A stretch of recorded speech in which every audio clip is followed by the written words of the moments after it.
십자가 밑에 나가 내 짐을 풀었네. 주님을 찬송하면서 할렐루야 할렐루야.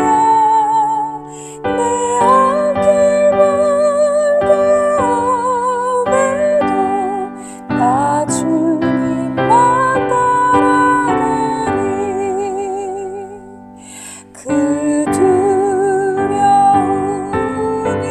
변하여 내 기도 되었고 전날의 한숨 변하여 내 노래 되었네. 주님을 찬송하면서 할렐루야 할렐루야. 내 앞길 멀고 험해도 나 주님만 따라가리.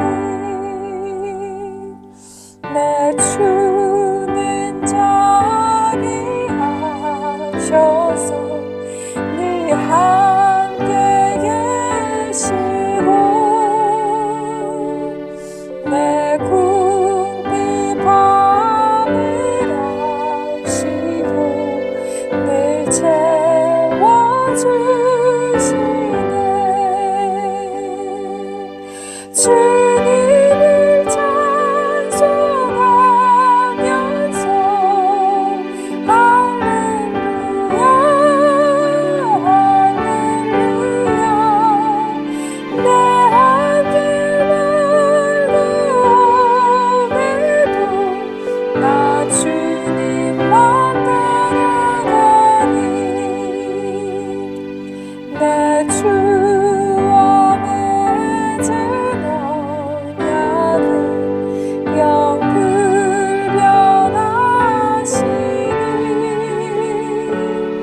그 나라 가기까지는 늘 보호하시네. 주님을 찬송하면서 할렐루야 할렐루야. 내 앞길 멀고 험해도 나 주님만 따라가리.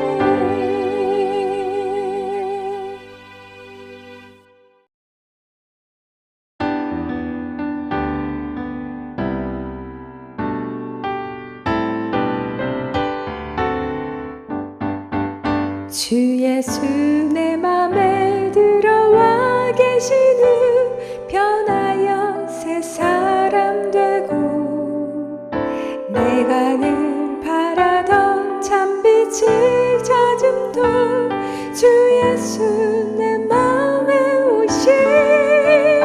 주 예수 내 맘에 오심. 주 예수 내 맘에 오심.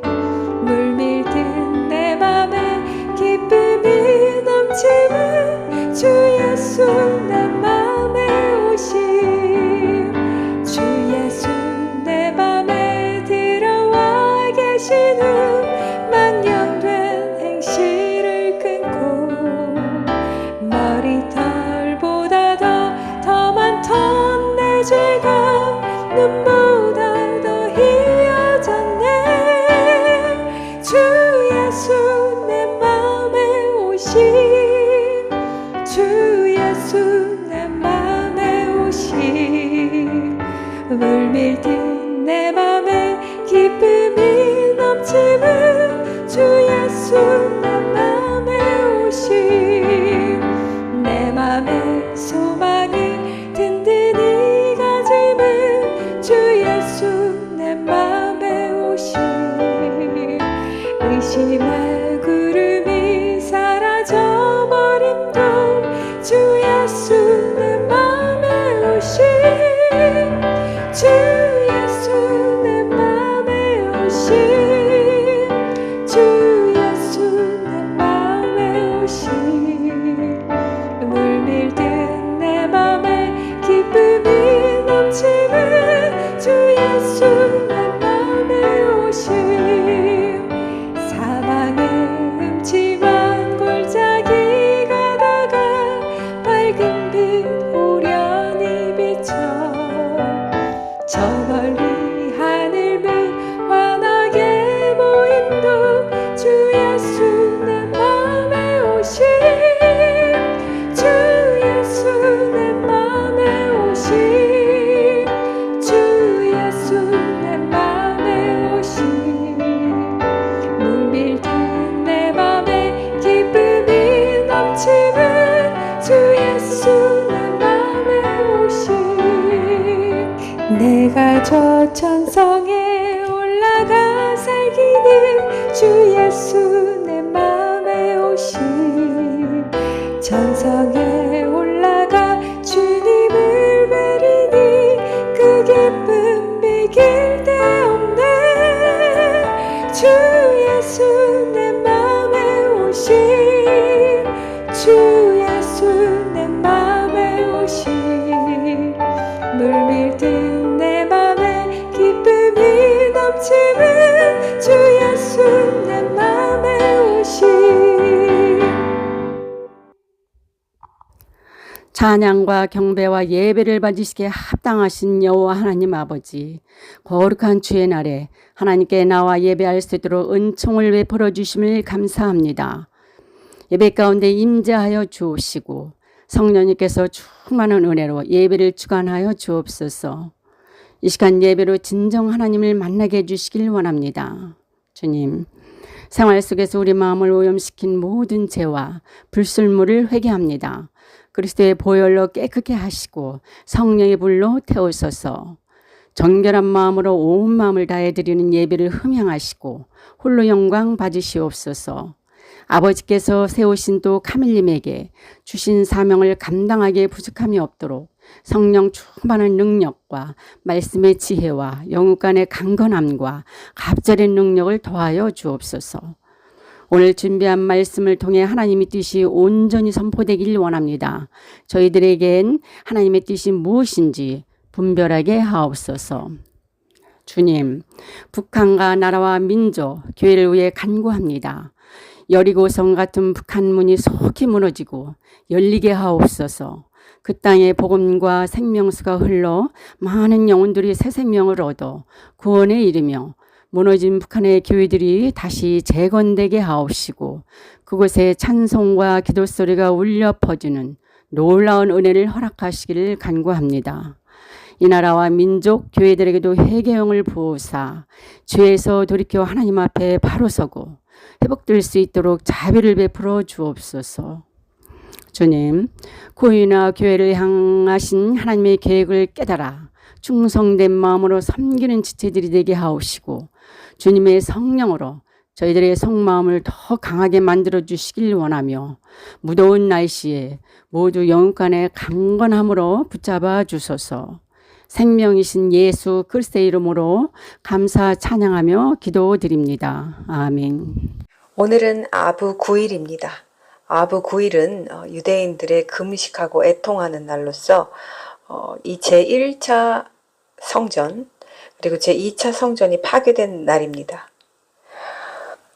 이때 또 수백만 명의 수십만 명의 유대인들이 죽임당했고 추방당하고 포로로 당했습니다. 그래서 이런 신기한 딱 아부 9일이 이렇게 하나님께서 지정하신 것을 알 수 있는데 이날 이렇게 많은 유대인들이 죽임당하고 제1차, 2차 성전이 다 파괴되고 하나님께서 당신의 신전을 스스로 무너뜨리신 날이죠. 그리고 이 유대인들을 버린 날입니다. 유대인들에게 심판의 진노가 부어진 날입니다. 그리고 또 십자군 전쟁의 시작이 이날 됐고요. 영국 유태인 추방령, 또 프랑스 추방령, 스페인 추방령, 이 유대인을 추방하라는 이 추방령이 모두 아부 9일에 일어났습니다.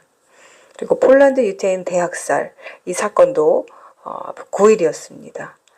그리고 제1차 세계대전의 시작일, 독일이 러시아에 선전포고를 하고 드디어 전쟁의 개시를 한 날, 이때가 또 아부 9일입니다. 결국 유태인들이 이제 홀로코스트를 하는 계기가 됩니다.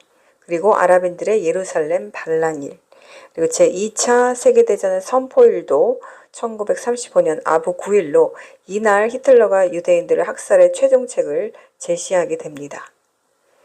그리고 또 그 유대인들의 국외 추방이 또 1942년 아부 9일에 있었고요. 이토록 많은 유대인들의 이 환란이 주어진, 진노가 주어진 날이 바로 아부 9일입니다. 얼마 전에 7월 28일이었던 것 같은데 그때 뉴욕에서 총기 난사 사건이 있었습니다. 총기 난사 사건이 있었는데 이때 이 범인이 스스로 목숨을 끊었습니다. 그런 사건이 있었고 또 그날 시간대는 다른데 태국으로 알고 있습니다. 태국에서 시장에서 총기 난사 사건이 동일하게 있었습니다. 그런데 두 사건의 그 공통점이 그 범인이 스스로 자살을 했다는 것입니다. 그런 사건이 있었고 또 그 다음 날 한국에서 그 사귀는 관계에서 그 여자를 살해한 사건이 동일하게 뉴스에 2번이 떴습니다. 다른 사건으로. 그래서 저는 같은 사건인가 했는데 그것이 다른 범인, 다른 사건이 2개가 그렇게 동시에 뜬 걸 봤습니다. 2번의 총기 난사 사건과 2번의 우리나라에서 그 끔찍한 그런 그 칼부림 사건. 그래서 한 명은 사망했고요. 한 명은 중태에 빠졌는데 그 사건을 보면서 소름이 쫙 끼쳤는데 악한 영이 이렇게 부어지고 있는 그 탐무즈 이제 아부홀로 이렇게 들어갔는데 아부홀로 들어가는 그 통로에서 마귀들이 아주 춤추며 발악을 하는 그런 그 느낌이 들어서 아주 소름이 끼쳤습니다. 그래서 여러분들이 지금 물론 모든 자연 만물들도 말을 해주고 있지만 이 사람들이 지금 미쳐가고 있는 것을 눈뜨고 보고 계십니다. 지금 사람들이 미쳐가고 있는데 우리나라에서 조금 특이한 어떤 범죄 양상을 보면은 이전과 비교해서 60대, 70대의 그 어떤 그 범죄 양상이 아주 급격히 늘었습니다. 이전 같은 때는 30대에서 뭐 40, 50대 이 사이였는데 지금은 이 60, 70대의 노인들이 뭐 차 사고가 굉장히 많고요. 차를 뭐 혼동해서 뭐 급발진 뭐 이런 식으로 브레이크를 뭐 엑셀러 밟고 이런 무시무시한 좀 황당한 사건들이 이 60대, 70대에서 굉장히 많이 일어나고 있습니다. 이전과는 좀 다른 양상을 보이는데 우리나라에서 백신을 가장 많이 맞았고 이 나이 든 노인들이 또 뭐 4차, 5차까지 가장 많이 맞은 그 연령대에 속합니다. 그래서 지금은 하늘에서도 부어지고 인간의 몸 속에서도 이 변형이 생겨서 사람들의 이 정신이 지금 거의 온전하지 못하게 돌아가고 있는 것을 느끼고 있습니다. 영적으로 더 정신을 똑바로 차리지 않으면은 지금은 내가 아무리 잘하려고 해도 온전히 살아가려고 해도 이게 하나님 안에서 온전하게 사는 삶이 아니면 결코 지금 위에서 부어지고 아래에서 끓어오르는 이 악한 열기에 버텨낼 수가 없습니다. 이전에는 뭐 그렇게 영적으로 깨어있지 않아도 이렇게 그냥 뭐 죄 안 짓고 좀 이렇게 살아가면 그래도 이렇게 성령의 시대였기 때문에 성령이 더 강할 때는 성령께서 이렇게 보호를 해주시는데 지금은 점점 성령께서 이제 이 땅의 사역을 마무리하시고 있는 그리고 이제는 환란기가 점점 대환란기가 가까우면서 하늘의 통로, 땅의 통로가 열리면서 이 악한 영권들이 이게 막 이제 아주 이 기세등등하게 활동을 이제 하고 있는 때이기 때문에 이전처럼의 그러한 어떤 신앙, 믿음, 하나님과의 그런 뜨뜻미지근한 관계로는 버텨낼 수가 없습니다. 지금은 보이는 것과 보이지 않는 것이 하나가 되어서 이런 AI 영역, 이런 영역들 또 지금 뭐 계속해서 나오고 있는데 일론 머스크가 지금 그 뇌의 칩 아주 좋은 것처럼 계속해서 지금 계속해서 이런 의학의 어떤 기술의 발전, 진보처럼 계속 인간을 속이면서 나오고 있는데 이것이 너무 자주 이제 보여집니다. 이것이 너무 자주 보여지고 이제는 정말 때가 가까워서 분별하는 사람들은 더욱더 밝히 분별하게 되지만 알지 못하는 사람들은 이제 그 지옥의 통로가 저것이 우리 어떤 인간의 희망을 주는 인간의 어떤 방법, 마지막 통로, 구원의 통로처럼 제시되는 것처럼 환각 증세를 일으키는 그때가 지금입니다. 그래서 적그리스도가 나타나면 이제 그 적그리스도를 어떤 구세주, 구원자로 이렇게 신봉하게 되는 현상은 그때 즉시 일어나는 것이 아니라 이전부터 서서히 이것들이 계속해서 진행되어 가다가 지금 이제 급속도로 나가고 있는데 이런 어떤 뇌의 칩이라든지 뭐 어떤 여러 가지 이런 악한 정권의 뭐 이런 지금 시도하고 있는 모든 것이 이런 것들이 좋아 보이게 만듭니다. 좋아 보이게 만들고 그래서 인간 스스로가 통제당하기를 원하는 상황으로 이 모든 시대가 흘러가게 됩니다. 그래서 그렇게 누군가 아주 결정권이 강하게 있어서 이렇게 모든 인류에게 제시를 해주면 그때 이제 이런 것들에 서서히 잠식되어 있던 그 사람들이 그를 신봉하게 되는 것입니다. 그래서 이 미혹은 한순간에 확 되는 것이 아닙니다. 하나님으로부터 떠난 사람들이 그 자신의 어떤 그 떠난 자리에서 계속해서 바벨론을 쌓아갈 때 하나님이란 존재, 어떠한 존재도 이제 그 바벨론 안에 남아있지 않을 때 그 사람이 완전 잠식당해서 이제 미혹이 되는 것입니다. 자, 이러한 아부 9일, 오늘이 아부 9일인데 오늘 전해드릴 말씀은 인간의 임기응변으로 망한 대표적인 인물 그리고 이 하나님에 속한 그 임기응변으로 자신도 살고 이 나라도 구한 대표적인 인물. 자, 이 인물들에 대해서 살펴보면서 우리 자신을 또 살펴보도록 합시다. 자, 임기응변이란 어떤 급박한 일이 딱 생겼을 때 내가 그것에 아주 빠르게 대처하고 조치하는 그런 행위를 말합니다. 임기응변이 빠르다는 이 세상에서 좋게 좋은 것으로 이렇게 사람들이 이해합니다. 임기응변에 빠른 사람들이 보면 저는 영적으로 그걸 봤을 때 약삭 빨라 보인다라는 생각이 많이 듭니다. 그것이 저는 이상하게 좋아 보이지는 않아요. 지혜로워 보이지도 않습니다. 어떤 세상적인 관점을 제가 가지고 있지 않아서 그런 건데 제 영적인 관점에서 볼 때 굉장히 유치하고 수준도 낮아 보이고 그리고 그 사람의 굉장히 좀 약간 간교성 그런 것들이 느껴집니다. 근데 제가 그런 사람이었습니다. 제가 아주 그와 흡사한 그런 임기응변에 아주 빠른 사람이었어요. 그런데 그것은 결국 그때 아주 잠깐만 저를 마치 구하는 것처럼 살려줬을 뿐 그 뒤에 저의 삶은 점점 더 수렁으로 점점 더 실타래 거미줄처럼 완전 꼬여서 어떻게 헤어나올 수 없는 그런 상태로 저를 그 사건이 있을 때마다 분명히 저의 삶을 그렇게 구렁텅이로 넣었습니다.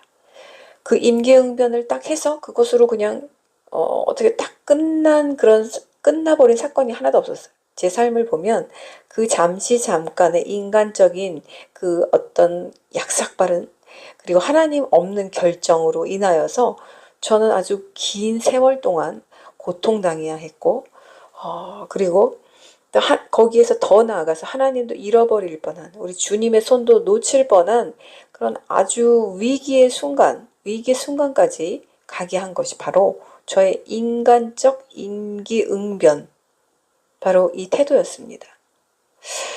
자, 이것은 하나님과 전혀 상관이 없는 임기응변입니다. 대표적으로 사울 왕이 있습니다. 사울 왕은 제사장이 이때 사무엘이었는데, 이제 사무엘이 점점 늦게 오자 자기가 이제 막 번제를 드리려고 합니다.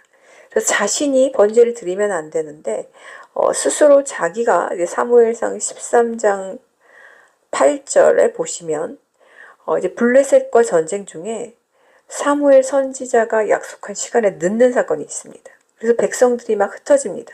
그래서 사울이 조급해지자 직접 제사를 드립니다. 이것은 하나님의 명령을 어기는 직접적인 불순종이었습니다. 제사장이 아니면, 하나님께서 임명하신 제사장이 아니면 그 누구도 이 하나님의 제사권이 없습니다. 그 누구도 제사장권을 자기 스스로 가질 수가 없습니다. 아무리 권력이 세도. 그때 이제 하나님께서 너는 이제 운명이 끝났다. 너의 운명은 끝났다라고 하나님께 선언하시면 이제 왕권이, 다윗에게 그 영권이 넘어가는 사건이 이때 일어납니다. 그리고 또 아말렉 왕 아각을 살려줍니다. 사무엘상 15장에 보면 하나님께서 아말렉을 진멸하라고 명령하셨지만 사울이 그 왕의 신복들을 설득해서 아각과 좋은 가축들을 살려둡니다. 이 임기응변에 아주 대단한 재간이 있는 사람이었습니다. 그래서 이 사울은 하나님께 그때마다 불순종하는 일을 저지르게 됐는데, 자신은 아주 빠르고 지혜로운 판단이라고 스스로 합리화했을 것입니다. 이 임기응변을 한 그 죄값이 뭐였죠? 하나님께 버림받은 왕이 되었습니다. 하나님께 기름 부음 받은 왕에서 버림받은 왕이 되었습니다. 버림받으면 왕의 지위도 없어지는 거고, 더 이상 생명책에 기록이 되지 않은, 그 지워지는 끔찍한, 하나님께 완전 버림받는 이 영생을 이제 영생의 그 어떤 키를 완전히 박탈당하는 사건이 일어나게 되는 것입니다. 사울 왕의 특징은 무엇이죠? 바로 인간을, 이 사람을 하나님보다 더 중요하게 생각했습니다. 이 사람들의 시선과 평가를 아주 중요하게 여기던 사람이었습니다. 자, 우리들 중에서도 그런 사람들이 많습니다. 특히 한국 사람들의 그 아주 특이점을 보자면, 제가 제 3자의 시각에서 보자면 한국 사람들은 두 종류가 이렇게 크게 제가 딱 분류가 되는데, 한 부류는 남을 너무 의식하는 사람들, 그래서 그들의 비위를 맞추거나 그들에 의해서 그들이 하는 말, 다수에 따라가는 그 무리들이 있고요. 또 한쪽은 아웃사이더인데 건강한 아웃사이더가 아니라 완전히 괴물이 되어버린 아웃사이더. 어디에도 속하지 못하고 남 비위도 맞출 수 없고 모든 피해의식과 망상의식에 빠져들어서 이제 이 사회에서 완전히 자신의 이제 자리를 접고 스스로의 어떤 벙커로 들어가 버린 사람들. 저는 딱 그렇게 둘로 나뉘어서 보입니다.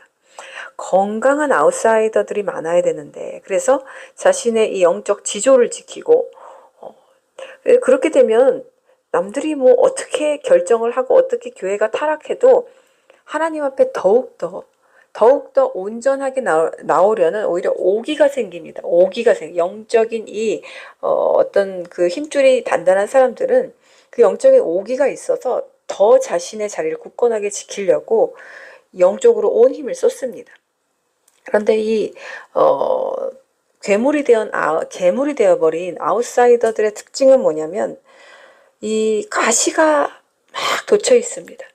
그래서 모든 것이 다 불만이고 모든 것이 이제 자신만 빼고 다 이제 부정하고 타락하고 이제 모든 것이 자신을 다 공격한다고 이제 생각하는.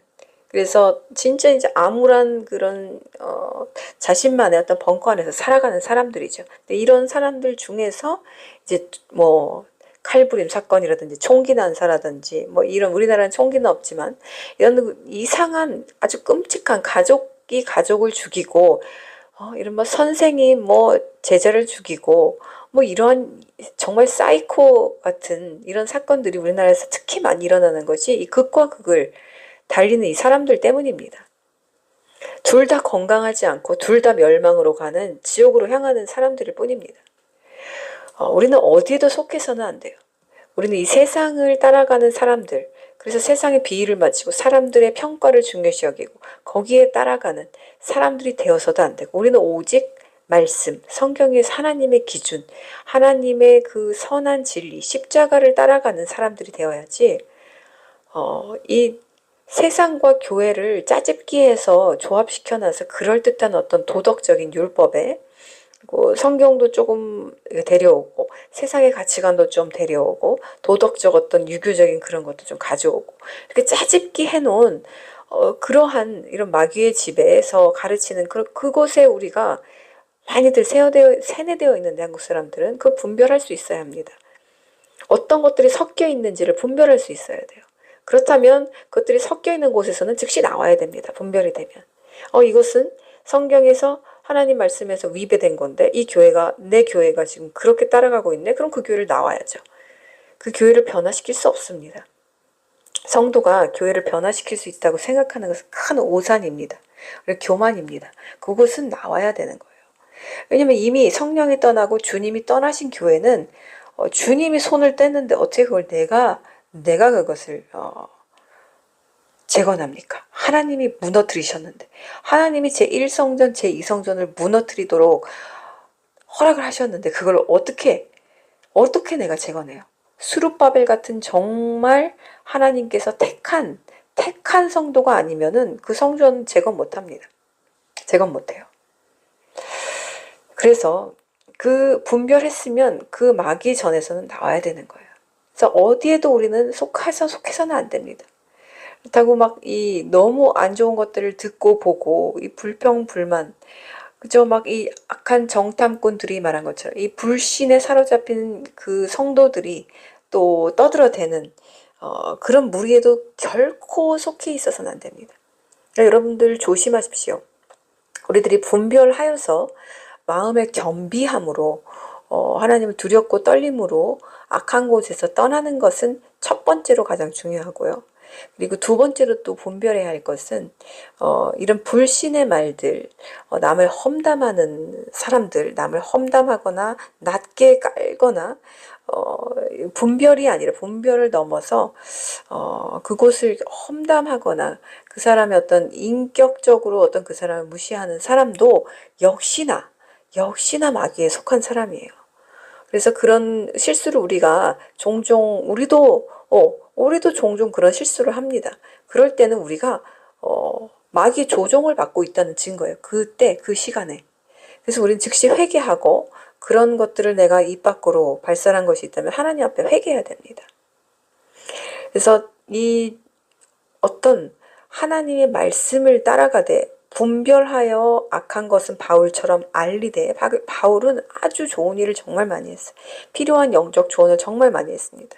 이 율법에 사로잡힌 바리새인들 정죄하고 그들에게 속지 말라고, 그들에게 속하지 말라고 이 성도들에게 계속 가르쳤습니다. 율법주의자들.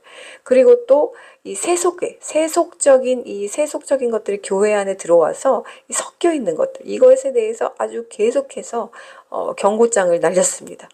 바울 같은 사람이 지금은 없죠. 지금은 없어요. 그래서 우리가 스스로 바울이 되어서 스스로 분별해서 그런 것들을 나와야 됩니다. 그래서 이 사울 왕은 결국에는 이런 인간의 아주 얄팍한 임기응변으로 인해서 결국에는 하나님께 버림받는 자가 되었습니다. 자신의 판단을 의지하는 사람, 자신의 어떤 자신이 옳다고 생각한 것에 어떤 하나님의 뜻을 끼워 맞추는 사람, 자기 인간의 변명, 합리화 이런 것에 계속 머무는 사람은 결단코 이 자신의 한 그 내린 임기응변의 결정에 스스로 망하게 됩니다. 하나님의 명령은 목숨이 있는 한이 있더라도 우리가 지켜야 하고요. 그리고 하나님의 뜻이 분명한데 그것이 즉시 내 앞에 이루어지지 않는다고 해서 우리의 방법과 생각으로 결단코 그것을 빨리 이루려고 해서는 안 됩니다. 많이 저지르는 실수가, 물론 저도 많이 저질렀던 실수지만 분명히 하나님의 뜻이 분명합니다. 나에게 주신 뜻이 선해요. 그런데 아버지 하나님의 그 타이밍이 있어요. 근데 그 타이밍을 내가 스스로 정하려고 하는 인간의 조급성, 악한 조급성이 누구에게나 있습니다. 이건 누구에게나 있어요. 그래서 여기서 이제 실수가 일어나는 건데 바로 여기서 영적인 그 성장, 영적으로 그리고 성장한 그 키에 따라서 또 주님의 마음에 얼마나 합한 자인가에 따라서 이제 여기에서 아버지의 때를 분별하는 그 시각이 열리게 되는데 이 시각이 없는 사람은 믿음이 아무리 좋아도요. 하나님 내가 죽으면 죽으리다 말씀같이 이렇게 나가도요. 그 타이밍을 분별하지 못해서 이 실수함으로 하나님의 오히려 진행하시려고 하는 그 길을 방해하게 되는 이러한 역사가 이러한 경우가 굉장히 많이 일어납니다. 누가 그랬죠? 바로 사라입니다. 사라. 이 사라는 하나님이 분명히 약속을 주셨습니다. 내가 아들을 주겠다고 하는 약속을 분명히 주셨는데 아브라함에게도 사라에게도 주셨는데 아브라함과 사라가 동시에 받은 이 하나님의 약속을 이제 어떻게 하나님이 성취해 나가실까 이제 기대하는 마음으로 기다려야 되는데 그래서 여기서 우리가 인내라는 것이 필요합니다. 가장 인간에게 힘든 것이 인내입니다. 사울 왕도 인내하지 못해서 망했듯이 여기서 사라 역시 인내하지 못해서 그 즉시 망하지는 않았지만 결국에는 어떻게 됐죠? 하갈, 여종을 통해서 하나님이 여종을 통해서 주신다는 말씀 안 하셨죠. 하나님의 약속을 기다려야 하는데 임기응변으로 하갈을 데려와서 그 아브라함의 씨를 있게 하자 결국에는 이스마엘이라는 영원한 이스라엘의 적을 탄생케 하는 누가 됐습니까? 바로 그것을 허락한 자가 바로 사라였어요. 열국의 어머니라고 불리우는 사라도 그렇게 실수를 했다는 것입니다. 아브라함은 실수를 안 했을까요? 아브라함이 허락했으니까. 아브라함이 안 된다고 했으면 안 됐겠죠. 아브라함과 사라 역시 이 열국의 아버지와 어머니라는 사람들 역시 실수를 저지릅니다.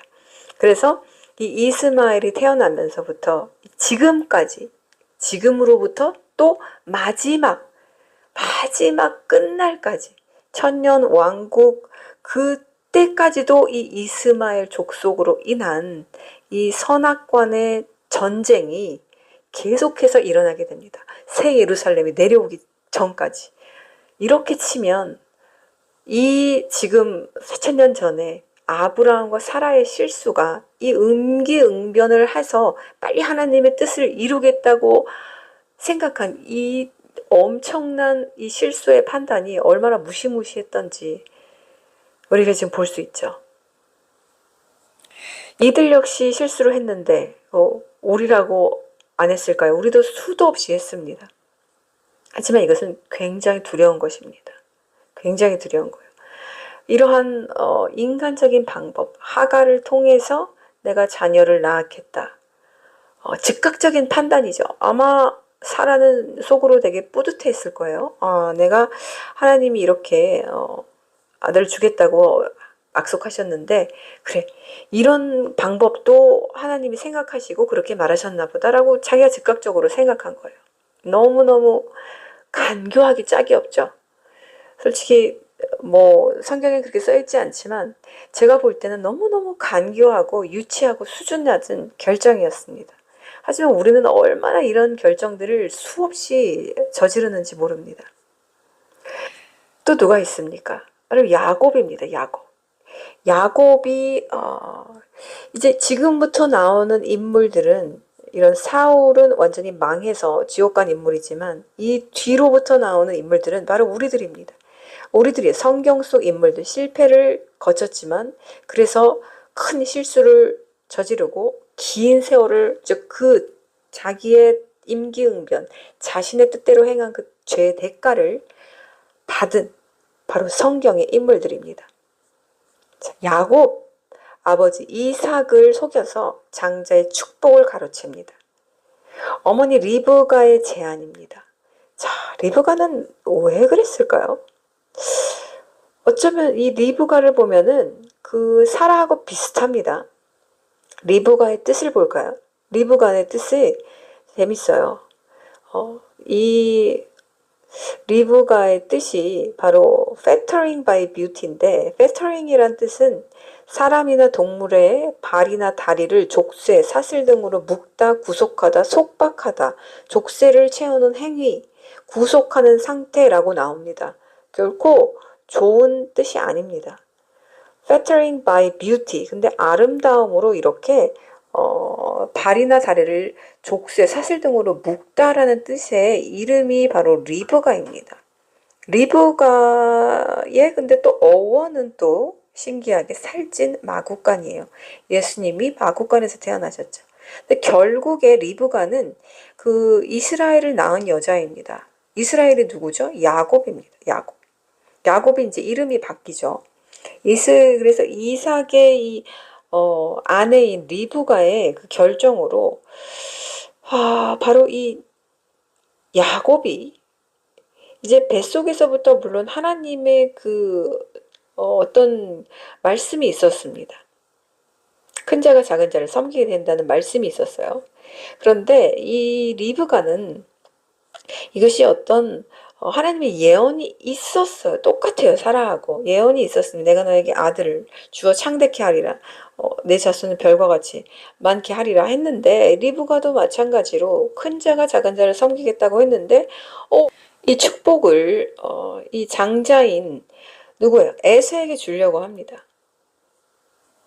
이 야곱과 에서, 그래서 에서에게 이제 축복하려고 하자 이제 어머니는 마음이 다급합니다. 마음이 다급해서 이제 야곱에게 그 장자권을 임하게 하려고 무엇을 시키죠? 뭘 시킵니까? 바로 거짓말을 시킵니다. 그래서 이 리브가의 임기응변을 보면 목적이 이제 하나님의 예언대로 야곱이 축복받게 하려는 의도예요. 목적이 하나님 것이라고 이제 생각을 했겠죠. 그래서 어떤 표대는 하나님이라고 정해놨지만 타이밍에 있어서 똑같이 어떤 사울처럼 자신의 때 그 조급함으로, 사라와 같이 조급함으로 자신이 개입합니다. 하나님의 때를 거부하고 자신이 개입합니다. 그렇게 되면 이 동기가 무엇일까요? 이 동기가 바로 두려움입니다. 두려움, 조급함. 이 사울 같은 경우에는 사람의 평가가 두려운 거였고요. 그리고 또 이 리브가와 사라 같은 경우에는 어떤 자신의 아들이 달려있는 상황에서 이 생명, 자신의, 그러니까 더 인간의 감정이 아주 잘 개입할 수 있었죠. 이 조급함, 여자들의 조급함.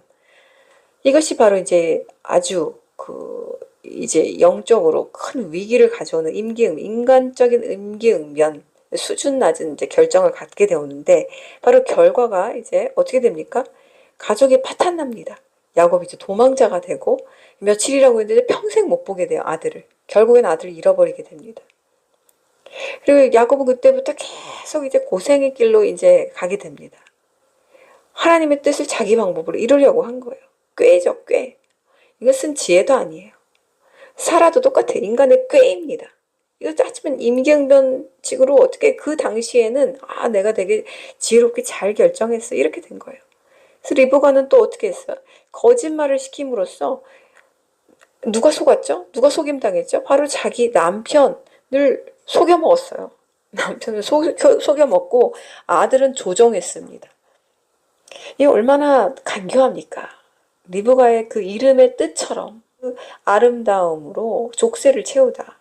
마치 마귀가 홀리는 것처럼 보이지 않습니까?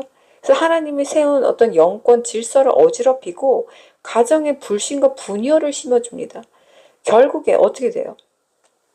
야곱은 이 인생 전체가 계속 속고 속이는 길로 가게 되고, 형은 에서는 분노를 하게 돼서 이 분노를 품게 되고, 분노는 누구죠? 마귀잖아요. 남에게 은혜를 끼치는 게 아니라, 생명을 주는 게 아니라 분노에 마귀가 들어가게 해서 평생 그 분을, 한을 갖고 살게 만들고, 이 얼마나 큰 죄입니까? 그래서 이러한 가정이 깨지는, 이런 공동체에 깨지는 이 하나님의 역사일까요, 과연? 아닙니다. 하나님 역사 이렇지 않아요. 이런 식으로 일하지 않습니다, 하나님은. 그래서 이것은 결국에는 리브가가 한 고대로 그 결과가 일어납니다. 물론 그렇다고 해서 하나님이 그를 포기하시지 않고 계속 이끌어 나가시지만, 이제 어떻게 광야 40년처럼 그 길이 길어지게 되는 거죠. 하나님이 정하신 자, 택하신 자, 생명책에 적으신 자, 내 것이다라고 한 자는 결단코 포기함이 없으십니다. 하지만 그 세월은 순종하고 하나님 앞에 순복하는 자는 짧게, 빨리 하나님께서 이끌어 주시는 거고, 불순종하고 자신의 꾀로 이렇게 이런 것들을 계속 행하게 되면 그 길이 길어지는 거예요. 결국엔 부르시지만 이제 고생을 아주 죽도록 하다가 돌아오게 되는 것입니다. 자, 또 누가 있죠? 아론이 있습니다. 백성들이 막 이제 막 몰아붙입니다. 인간이 두려운 사람 또 있죠. 사울하고 아론입니다. 그래서 모세가 시내산에 너무 오래 머무니까 이제 백성들이 불안해집니다. 그래서 지도자가 이제 부제를 막 문제 삼습니다. 아론이 있어요. 아론에게 그래서 항의를 하니까 아론이 인간적 임기응변이라고 만든 것이 바로 금송아지였습니다. 백성들을 달래고자. 정말 끔찍하죠. 어떻게 모세의 입이 되었던 사람이 금송아지를 만들 수 있죠? 인간은 극과 극을 이렇게 달릴 수 있습니다. 순간이에요, 순간. 그래서 결국에는 모세가 진노해서 하나님의 돌판이 파괴되고 또 수많은 이가 이제 심판으로 처형되고 죽음을 당하게 됩니다. 이게 무엇을 말해줍니까? 이 영적 리더가 사람의 이런 눈치를 보고 인간적 꾀로 조급함에 두려움에 뭔가 결정을 하게 되면 결국에는 그 진노와 심판이 누구에게? 영적 리더에게만 딱 가면 좋은데 그것을 이제 다 함께 따르고 동조한 그 밑에 무리들에게 전부 이르게 되는 것입니다. 그래서 솔직히 피해로 치자면 그 밑에 무리들, 그를 따르고 이제 같이 눈먼 이제 장님을 따른 그 밑에 따르던 그 개돼지들, 그리고 양들, 무리들, 이들이 다 죽는 것이 그 피해가 더 어마어마한 것이에요. 공동체 전체, 교회 전체가 다 죽음을 당할 수 있다는 것입니다. 그래서 교회가 아무리 뭐 타락하고 교회가 뭐 내 목사님이 아무리 뭐 잘못을 저지르고 해도 나만 내 믿음만 잘 지키면 돼. 이거는 굉장히 아주 무지하고 교만한 생각입니다. 영적인 세계에서 내가 귀신을 봅니까? 내가 천사를 봅니까? 내가 하나님을 봅니까? 그런데 그걸 내가 어떻게 다스린다고? 뭘로? 내가 그렇게 신령해서 영적인 권세가 위에서 덮고 있는데, 죽음의 권세가 위에서 덮고 있는데 그곳에서 내가 살아남겠다? 마치 소돔과 고모라에서 하나님이 떠나라고 하셨는데, 하나님, 저는 하나님 잘 믿으니까 하나님 믿음으로 저는 거기서 버텨낼 수 있어요. 하나님 저를 구하실 것을 믿습니다라고 어처구니 없는 항변을 하는 것과 똑같아요. 하나님 피하라 하셨는데, 내 백성과 구별되라 하셨는데, 소돔과 고모라에서 하나님 저는 믿습니다 하고 우산 피고 그 불이 쏟아지는 그곳 한가운데서 서 있는 것과 똑같다는 말씀입니다. 자, 이런 인간의 이런 임기응변, 얼마나 큰 무시무시한 형벌을 가지고 왔습니까? 자, 이제부터는 성경에서 우리가 뭘 볼 거냐면 똑같은 임기응변인데 어떤 사람들의 어떠한 임기응변, 무엇이 다른가를 이제 보겠습니다. 자, 첫 번째로 요셉을 들어보겠습니다. 요셉의 이야기에서 바로 창세기 41장에서 이제 바로가 자신의 꾼 꿈을 해석해 달라고 이제 요청을 합니다. 이제 요청을 하는데 여기에서 어떤 해석뿐만 아니라, 근데 이거는 임기응변이라고 할 수가 없죠. 이것은 하나님의 계시가 임해서 하나님의 영이 임해서 그것을 해석하는 그거죠. 그러다 보니까 지혜가 임합니다. 지혜가 임해서 해결책인 7년 풍년, 7년 흉년에 대비할 것까지 왕에게 제시를 합니다. 자, 이것은 임기응변이라고 할 수는 없습니다. 하지만 어떻게 말할 수 있냐면 큰 고난 앞에서, 큰 환난 앞에서 그것들을 내가 그 환난을 대비할 수 있는 대비책을 주는, 해결책을 주는 사람으로 설 수 있다는 것입니다. 하나님의 영과 함께하는 사람은, 성령과 하나 된 사람은 바로 우리에도 지금 마찬가지, 앞으로 지금 다가오는 이 때에 어떻게 하면 우리가 살 수 있는가에 대한 해결책을 주는 사람으로 선다는 것입니다. 그래서 단순히 꿈 해석에 그치는 게 아니죠. 어떻게 이 사람들이 먹고 살 수 있는지까지도 이제 해결책을 줍니다. 그리고 총리로 임명되는 영광을 얻게 됩니다. 그 고난을 거치고 이제 총리로 임명이 됩니다. 그리고 또 가장 유명한 에스더가 있습니다. 자, 에스더 인물. 상황, 민족이 이제 말살되기 일부 직전이죠. 근데 여기서도 마찬가지로 어떤 지혜입니다. 하나님의 영이 임해서 하나님의 지혜가 임한 거예요. 하나님의 지혜가 임해서 잔치를 2번 열면서 타이밍을 하나님께 맡기고 자신이 하게 됩니다. 자, 우리 한번 에스더를 깊게 볼까요? 자, 에스더 이야기 아시죠? 유대인 고아 에스더는 이제 페르시아 왕 아하수에로의 왕비가 됩니다. 이제 왕비가 돼서 이제 왕의 대신 하만이 유대인을 이제 몰살시키려는 음모를 꾸미는데, 이때 이제 모르드게, 에스더의 양아버지입니다. 에스더에게 왕 앞에 나아가서 민족을 구하라고 요청합니다. 정말 저는 처음에 모르드게가 좀 너무해 보였습니다. 그리고 이 사람 좀 웃기는 사람이네 라고 생각했었는데, 예전에. 왜냐하면 아니 처음에는 그 에스더에게 너 유대인인 거 숨겨라 그렇게 명령해 놓고, 나중에 이제 자기 목숨이 이제 없어지게 생겼으니까 이제 고왕비 된 에스더한테 나가가지고 너가 이걸 위해서 왕비가 됐는지 누가 아느냐, 너만 살려고 하지 마라, 거의 협박을 합니다. 에스더에게.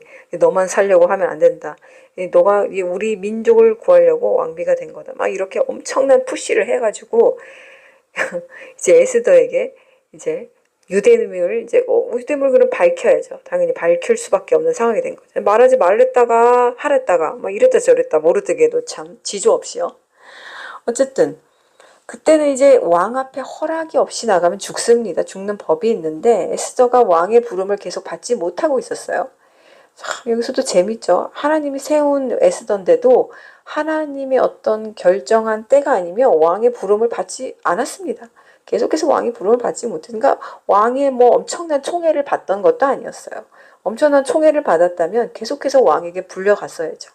그런데 지금 왕에게 부름받지 못한 지 한참이 지났는데 이제 에스더에게 그런 명령을 해서 에스더가 3일을 금식합니다. 3일을 금식하고 나아가는데, 자, 여기에서 이제 에스더의 어떤 이 영적인 그것들을 이제 영적인 태도로 받아들이는, 이 환란을 받아들이는 그 태도가 이제 우리들이 볼 수 있습니다. 바로 첫 번째, 죽음을 각오한 결단입니다. 죽으면 죽으리이다. 에스더 4장 16절. 죽으면 죽으리이다. 에스더가 참 순전합니다. 모르드게가 너 밝히지 마라 하면 밝히지 않았고, 명령대로 또 너 이렇게 가서 왕 앞에 요청해라 하면은 또 하고, 얼마나 순전합니까? 그래서 에스더는 이 죽으면 죽으리나 그렇게 요청받았으니까 그래, 나 하나님 믿고 하나님 의지하고 그냥 죽음 각오하고 나가련다. 너무 순전해요. 하지만 두려움이 있죠. 두려워서 모두 이제 시녀들에게도 모두 금식을 함께 하라고 명령하고, 중보기도에 여기서 아주 놀라운 이 중보기도를 우리 에스더가 또 가르쳐주고 있습니다. 중보기도를 전부 요청하고요.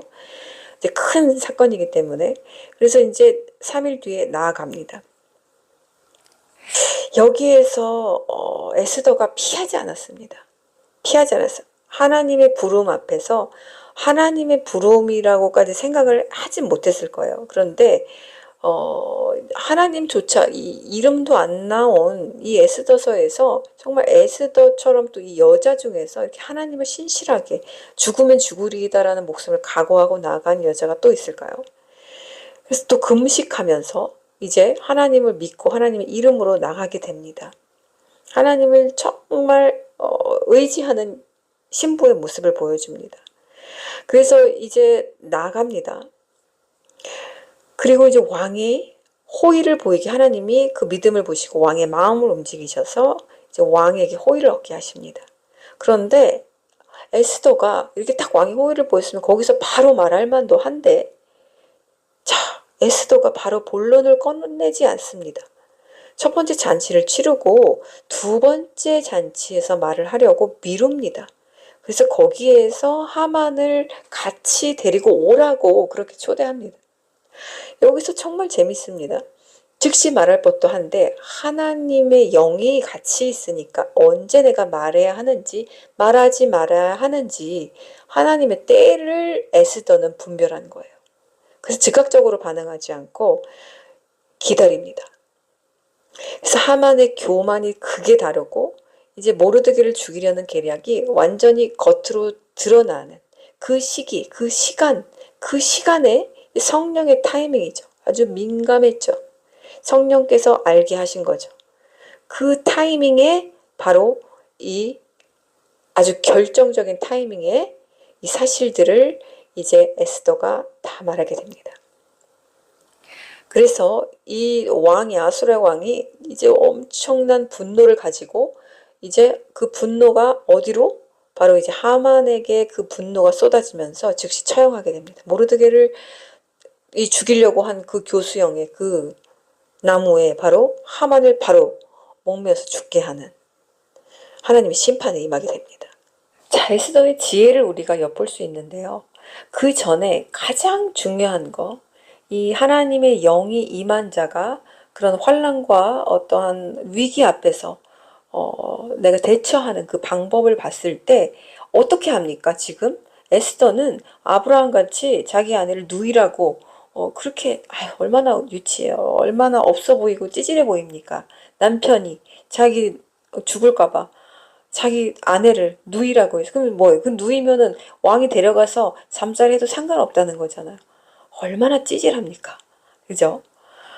그런데 에스더는 어떻게 했죠? 에스더하고 얼마나 비교가 돼요? 하나님의 영이 임한 이 지조 있는 죽으면 죽으리이다. 얼마나 고상하고 품이 있고 하나님의 그 영권이 딱 자리 잡은 그 너무 멋있지 않습니까? 죽음을 결단한 그 각오와 함께 정직함이 있었습니다. 바로 제가 말하는 것은 정직하라입니다. 정직하라. 저도 임기응변에 강한 사람이어서 거짓말을 많이 했습니다. 거짓말도 많이 하고 그리고 빠져나갈 궁리도 참 여기저기 많이 하고 그래서 저는 제가 일하기 싫은 곳 이런 어떤 정말 상사가 너무 정말 인간적이지 못하다 이런 곳에선 저는 잠시도 일을 못했어요. 나오는 타입이었어요. 그러면은 거기서 아주 최고로 그럴듯한 거짓말로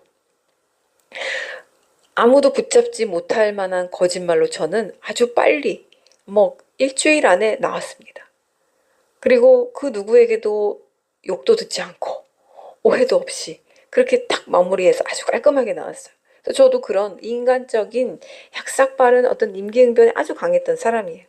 그런데 이것은 누가 이렇게 잘했죠? 바로 아브라함이나 야곱이나 이런 사람들이 약삭 빠르게 잘한 거잖아요. 근데 결코 하나님의 영이 함께한 하나님의 방법의 사람들은 그렇게 하지 않는다는 거예요. 정직하다라는 거예요. 정직함. 정직함에 있어서 여러분들 모두 정직함이란 단어를 똑바로 보고 내 마음에 손을 얹고 거리낌이 없을 수 있습니까? 거리낌이 없다면 그 사람은 정말 신실한 에스더입니다. 정직함. 저는 지금은 그래도 이전하고 비교해서 여기에선 정말 그래도 많이 자유할 수 있습니다. 정직함에서. 100%는 할 수 없지만, 100%는 아니지만, 지금은 그래도 그때보다는 많이 자유로울 수 있어요. 그때는 정말 이 정직함에 있어서는, 물론 돌아보지도 않았지만, 스스로. 지금 돌아봤을 때는 정직함에 있어서 우리가 떳떳할 수 있어야 한다. 하나님 앞에서, 사람 앞에서, 나 앞에서. 그러려면 우리는 거짓말에 익숙해지는 사람이 되면 안 됩니다. 작은 거짓말도 하면 안 됩니다. 근데 이 거짓말, 임기응변, 이 인간의 꾀에 아주 잘 빨리빨리 돌아가는 사람들은 거짓말이 스스럼 없이 나오고요.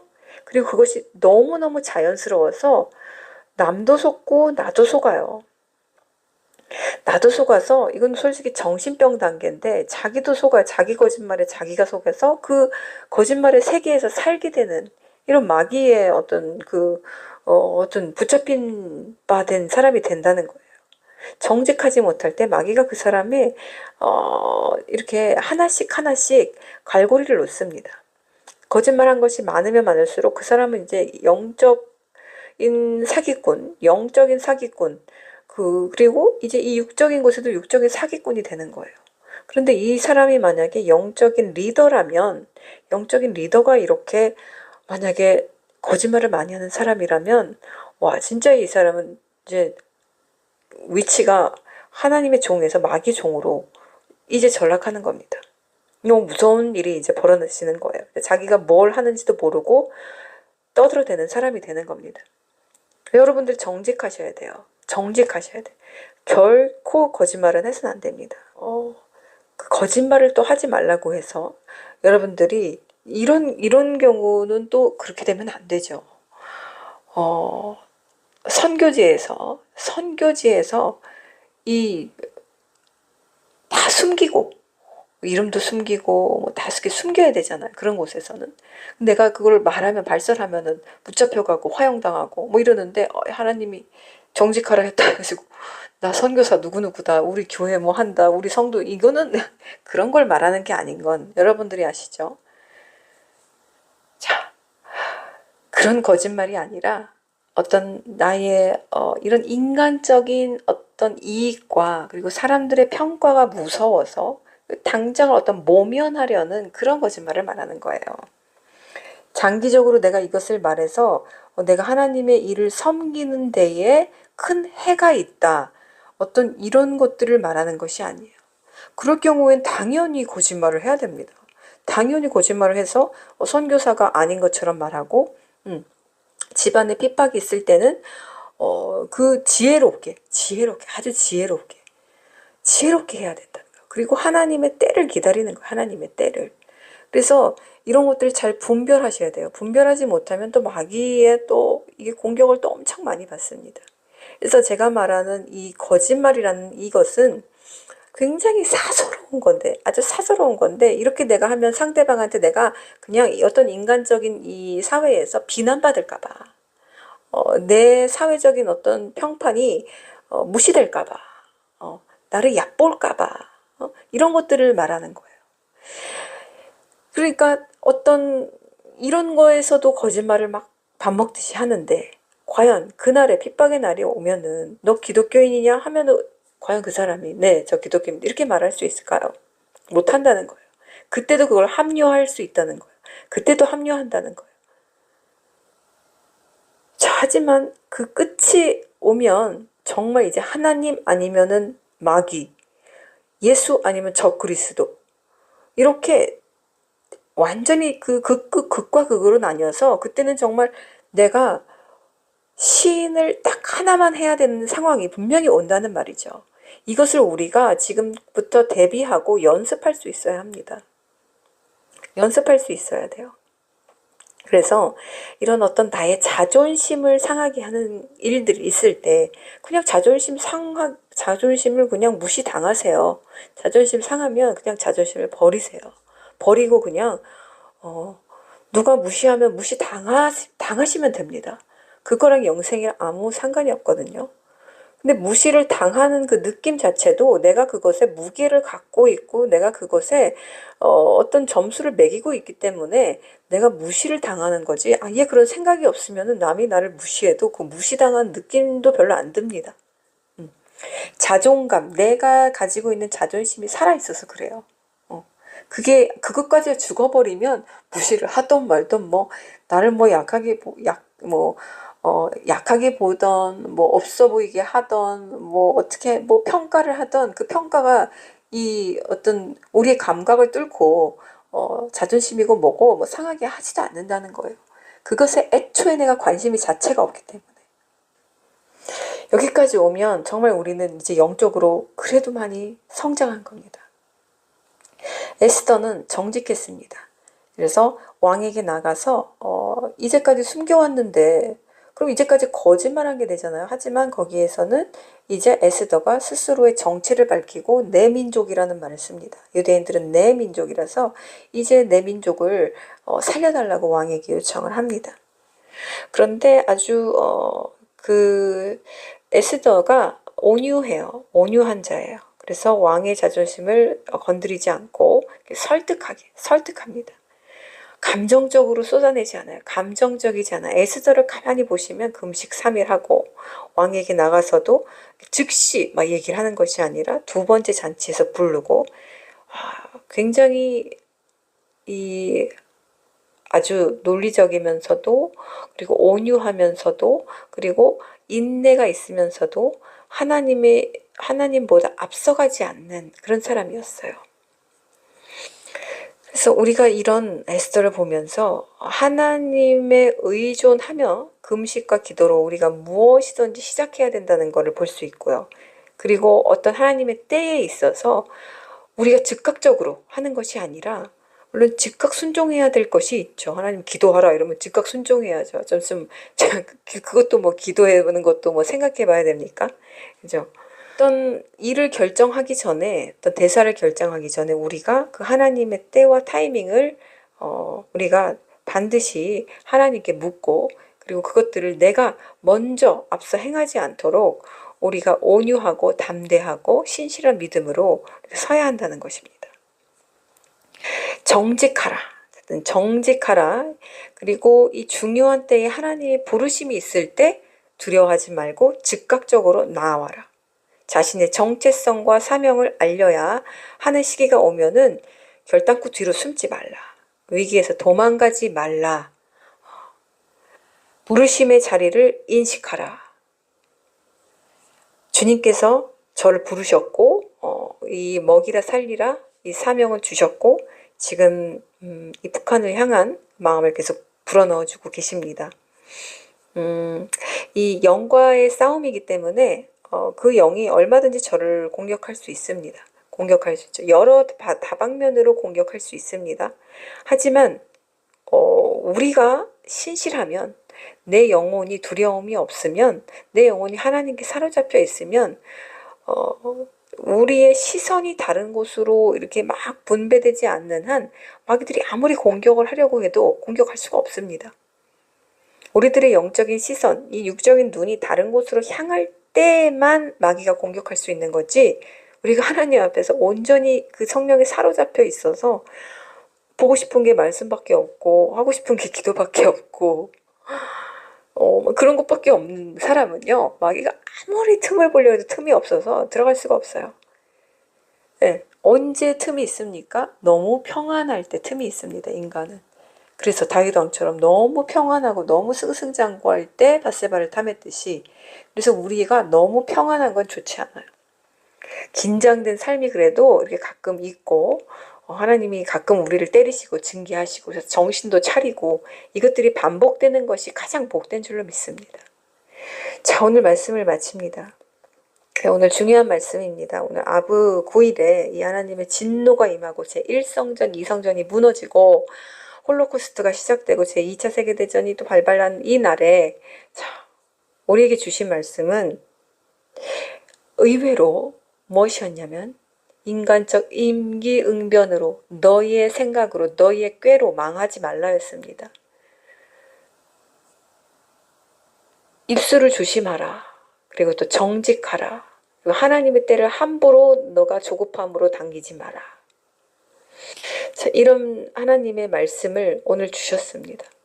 이것들을 우리가 새기고 우리가 사울이 자리가 아닌 그리고 이 야곱도 얼마나 고생을 많이 했습니까? 결국엔 이스라엘이 됐긴 했지만 이스라엘이 되기까지 얼마나 간교하게 발꿈치를 잡고 나와가지고 간교한 그런 야곱의 삶, 그것부터 시작하지 말고 우리는 에스더부터 시작해서 에스더로 끝나는, 충분히 하나님의 영에 사로잡히면 우린 그렇게 할 수 있습니다. 신부의 자리에서 시작해서 신부의 자리에서 끝맺음하는 우리 코이노니아와 제가 되기를 기도합니다.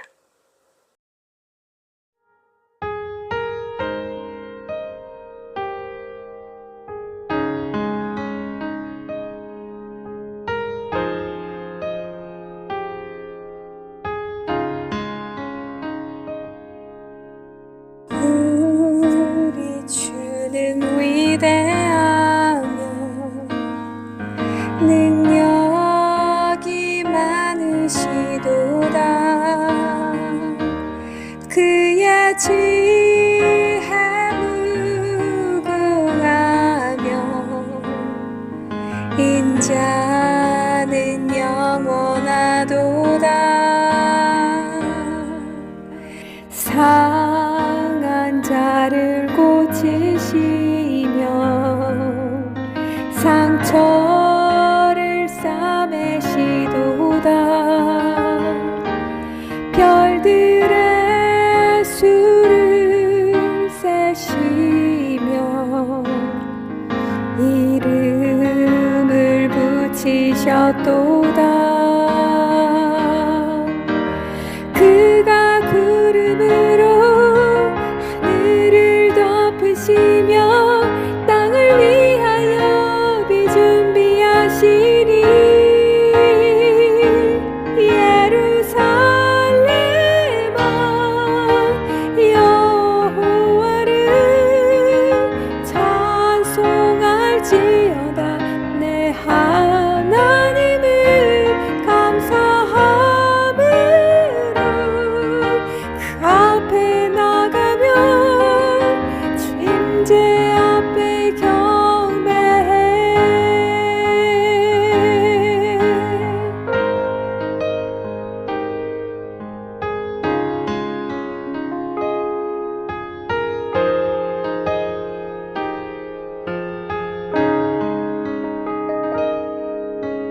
우리 주는 위대하며 능력이 많으시도다. 그의 지혜 무궁하며 인자는 영원하도다. 상한 자를 고치시며 상처를 싸매시도다. 별들의 수를 세시며 이름을 붙이셨도다. 그가 구름으로 하늘을 덮으시며 땅을 위하여 비 준비하시니 그가 구름으로 하늘을 덮으시며 땅을 위하여 비 준비하시니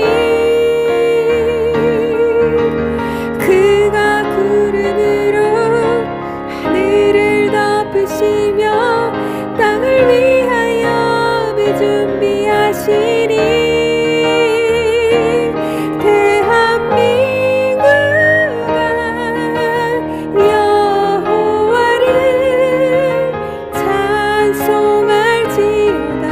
내 하나님을 감사함으로 그 앞에 나가며 주님제 앞에 경배해.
문들아 너희 머리를 들지어다. 영원한 문들아 들릴지어다. 영광의 왕이 들어가시리로다. 영광의 왕이 누구시냐? 강하고 능한 여호와시요 전쟁에 능한 여호와이시로다. 예수 그리스도 이름으로 선포한다. 북한을 막고 있는 영적 육적 장벽 38선인 문은 열릴지어다. 모든 어둠의 권세, 억압과 두려움, 거짓과 속임수는 예수와의 이름 앞에 무너질지어다. 내가 이 반석 위에 내 교회를 세우리니 음부의 권세가 이기지 못하리라. 지금 이 시간 하늘의 권세로서 내가 명령하노니 북한 땅 위에 감추어졌던 하나님의 태초의 계획이 즉시 드러날지어다. 거짓된 이데올로기와 세속된 왕권은 꺾이고 예수와의 통치와 생명의 빛이 들어갈지어다. 갇힌 자들이 해방되고 배고픈 자들이 복음으로 배부르며 눈먼 자들이 영적으로 깨어 일어날지어다. 주님의 백성들이 그 땅을 밝게 하시고 숨겨진 하나님의 군사들이 일어나 복음과 사랑으로 북한을 뒤덮게 하소서. 새벽 이슬 같은 깨어있는 신부들을 통해 생명의 소리가 국경을 넘어 울려 퍼지게 하시고 그 피 묻은 땅에서 속히 새 노래 새 생명 늦은 비의 마지막 부흥이 속히 터지게 하여 주소서. 예수 그리스도 이름으로 북한을 향해 선포한다. 일어나라 빛을 발하라. 이는 내 빛이 이르렀고 여호와의 영광이 내 위에 임하였음이니라. 예수 그리스도 이름으로 선포한다. 북한을 잡고 있는 악한 영과 군대들은 들을지어다. 북한의 문은 지금 열릴지어다. 그 땅은 주님의 영광으로 덮일지어다. 주님의 피가 그 땅에 흘러들어가 죽었던 땅에 생명이 살아날지어다.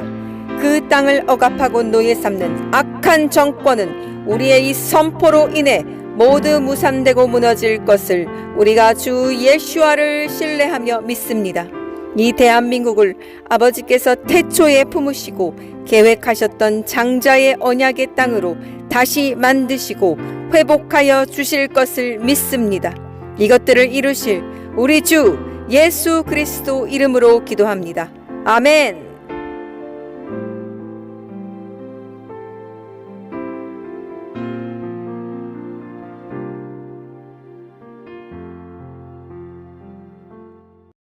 하늘에 계신 우리 아버지, 당신의 이름이 거룩해지시며 당신의 왕국이 임하여 당신의 뜻이 하늘에서 이루어진 것처럼 땅에서도 이루어지게 하십시오.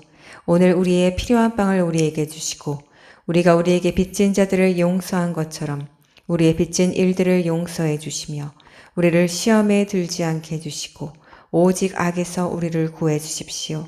참으로 왕국과 능력과 영화가 영원히 당신의 것입니다. 아멘.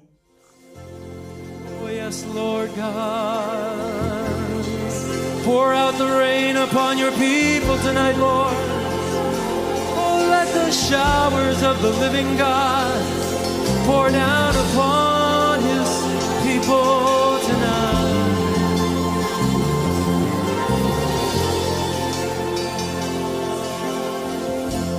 Come, Holy Spirit,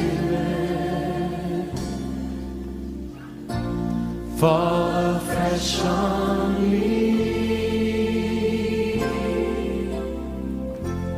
Fill me with your power.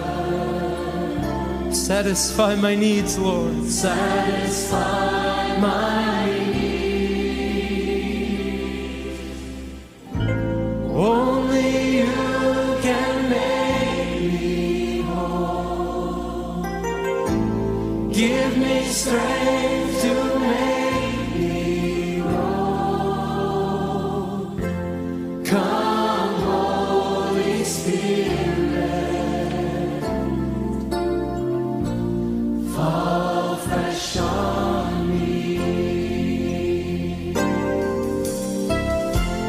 Come, Holy Spirit, fall afresh on me. Fall afresh on me. Fill me with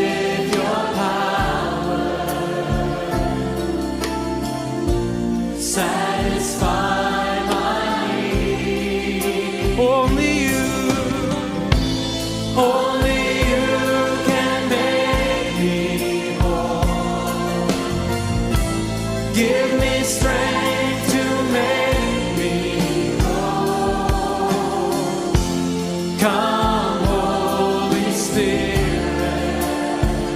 Oh, fall afresh on me. Come, Holy Spirit.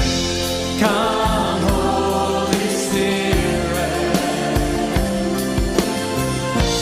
Fall afresh on me. Fill me with your power. Fill me with your power.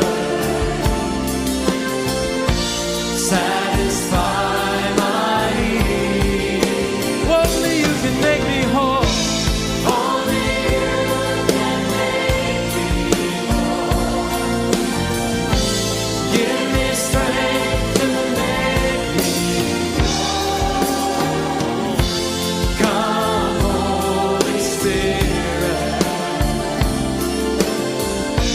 Fall afresh on me. We're going to sing this again. I'm just going to open up the altars here. Those of you that desire tonight to see the face of Jesus fresh and to receive a fresh infilling of the power of the Spirit of the living God, come gather around the front, lift your hands to the Lord and say, fill me, God. Fill me to overflowing, satisfy my needs. Some of us here today, we've been looking in all the wrong places. There's only one place where the needs of our life can be met. That's in the Spirit of the living God. Oh, make me whole, Jesus, yeah. Come, Holy Spirit, my Jesus. Fall afresh on me. Lift your voice in victory now, everyone. Come, Holy Spirit. Fall afresh on me.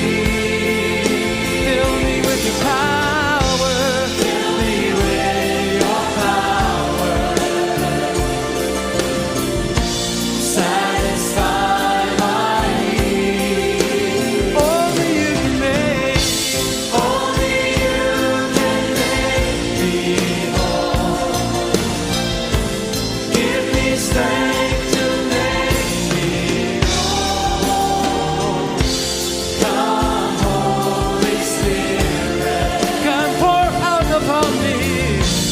Pour fresh on me. Come, Holy Spirit. Come, Holy Spirit. Fall afresh on me. Fill me with your power. Satisfy my need. Only you can make me. Only you can make me whole. Give me strength to make me whole. Come, Holy Spirit. Whoa. Fall afresh on me. Now let's just worship the Lord.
fall afresh on me,